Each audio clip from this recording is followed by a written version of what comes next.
नमस्कार, मैं हूं रंजीत झा और आप देख रहे हैं न्यूज पीआर। क्या केंद्रीय कैबिनेट का विस्तार होने वाला है? यह चर्चा और यह अटकलें आप लोगों के बीच भी आ ही गई होंगी, क्योंकि 30 मई को नरेंद्र मोदी सरकार के दूसरे कार्यकाल का दूसरा साल पूरा होने जा रहा है। तो ऐसे में यह सवाल भी उठेंगे कि 2 सालों में इस बार प्रधानमंत्री नरेंद्र मोदी की सरकार ने क्या किया है, कौन से काम किए हैं, उसका हिसाब आपको दिखाया जाएगा तमाम मीडिया चैनलों पर भी। और लोग भी यह मुद्दा तो उठाएंगे ही उठाएंगे। साथ ही साथ यह भी सवाल उठ रहा है, केंद्रीय कैबिनेट में मंत्रियों की संख्या कम हो गई है। एक एक मंत्री के पास अतिरिक्त प्रभार हैं, जिसके बोझ के तले तमाम मंत्री दबे हुए हैं। वैसे में काम उस हिसाब से नहीं हो पा रहा है जिस हिसाब से दिखना चाहिए था। तो ऐसे में नरेंद्र मोदी की नज़र इस बात पर भी है। तो कवायद शुरू हो गई है, क्या केंद्रीय कैबिनेट का विस्तार हो जाएगा?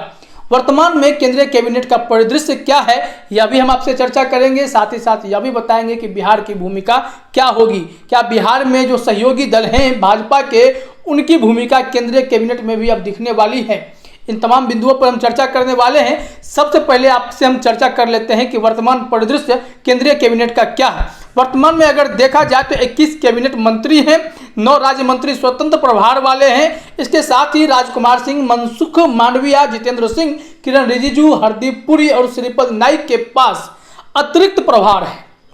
ये लोग अलग अलग मंत्रालयों का भार भी देख रहे हैं। अगर केंद्रीय मंत्री में देखा जाए तो प्रकाश जावड़ेकर के पास अतिरिक्त प्रभार है, पीयूष गोयल के पास अतिरिक्त प्रभार है, नरेंद्र सिंह तोमर के पास अतिरिक्त प्रभार है। इन तमाम मंत्रियों के पास अगर अतिरिक्त प्रभार है तो मतलब है कि काम का बोझ बढ़ा है। ऐसा माना जा रहा है कि 4 मंत्री के पास तो बहुत ज़्यादा अतिरिक्त प्रभार है।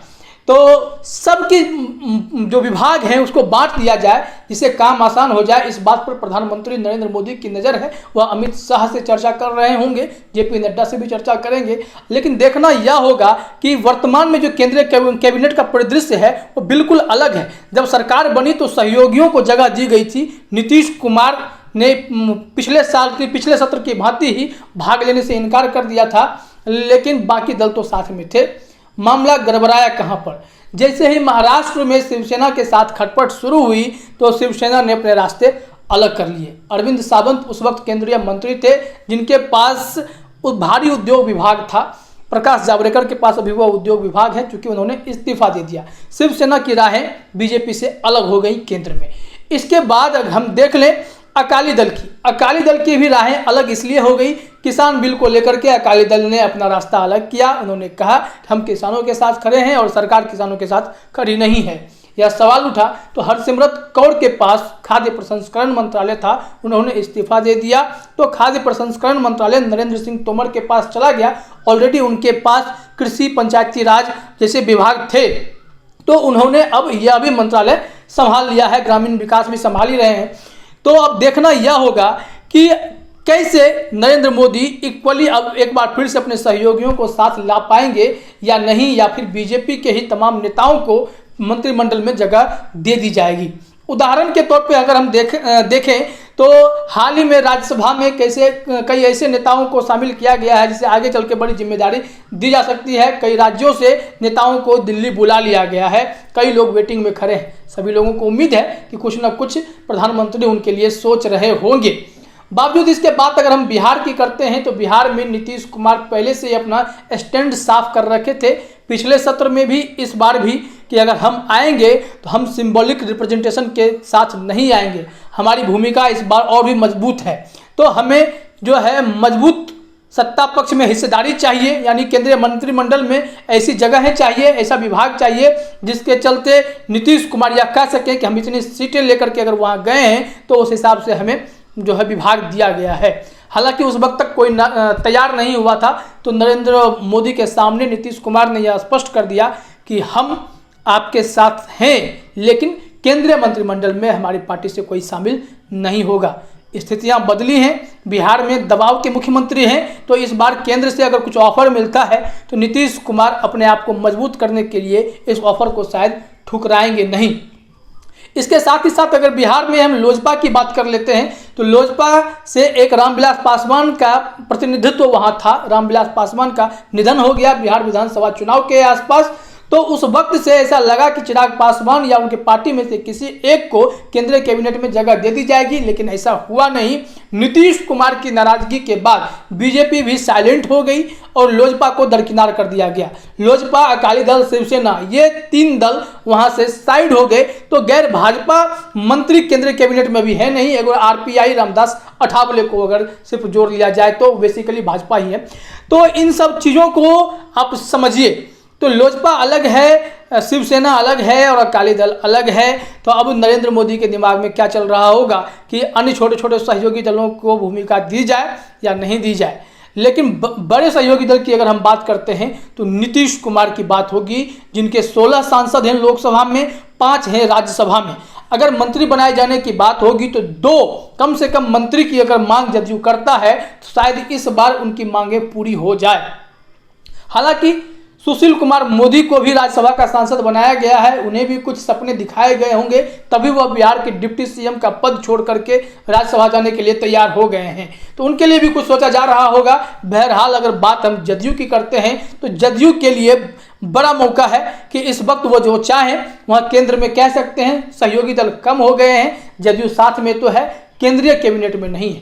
तो नीतीश कुमार अगर प्रेशर बनाते हैं तो रामचंद्र प्रसाद, जो जिनका नाम है सिंह, रामचंद्र प्रसाद सिंह, आरसीपी सिंह का नाम, और ललन सिंह का नाम जा सकता है। ललन सिंह लोकसभा से यानी मुंगेर से जो जीत के गए थे और आरसीपी सिंह राज्यसभा में प्रतिनिधित्व करते हैं। तो इन दोनों को नीतीश कुमार के करीबी भी हैं, चाहते भी हैं। आरसीपी सिंह को राष्ट्रीय अध्यक्ष भी बनाया गया है जदयू का। तो ऐसे में यह तय माना जा रहा है कि इन दोनों को मंत्री बनाया जा सकता है। तो जदयू के ओर से तो यह बातें क्लियर हो जाएंगी। अगर प्रतिनिधित्व करने का मौका मिलता है, केंद्रीय कैबिनेट में हिस्सेदारी दी जाती है, तो इस बार 2 तो पक्का है। नीतीश कुमार भी इसमें मना नहीं करेंगे। वैसे देखा जाए तो 16 सांसद लोकसभा के, 5 राज्यसभा के, मजबूत भागीदारी है। तो लोजपा को सबक सिखाने के लिए नीतीश कुमार ने तो बीजेपी को टाइट किया ही। उन्होंने कहा कि चिराग पासवान ने बिहार में कड़ा नुकसान करवाया, बड़ा नुकसान करवाया। ऐसे में अब लोजपा का रिप्रेजेंटेशन केंद्र में भी खत्म हो, बिहार से तो खत्म ही है। तो ऐसे में नीतीश कुमार की बात रखी जाएगी तो वहाँ पर जदयू का बोलबाला हो सकता है केंद्रीय कैबिनेट में। लेकिन बिहार से अगर रिप्रेजेंटेशन की बात करें तो लोजपा का अस्तित्व खत्म हो जाएगा। इसके साथ ही साथ बीजेपी के कई नेताओं को वहाँ पे तो जगह ऑलरेडी मिली हुई है, अब जदयू को भी जगह मिल जाएगी तो बात अच्छी हो जाएगी।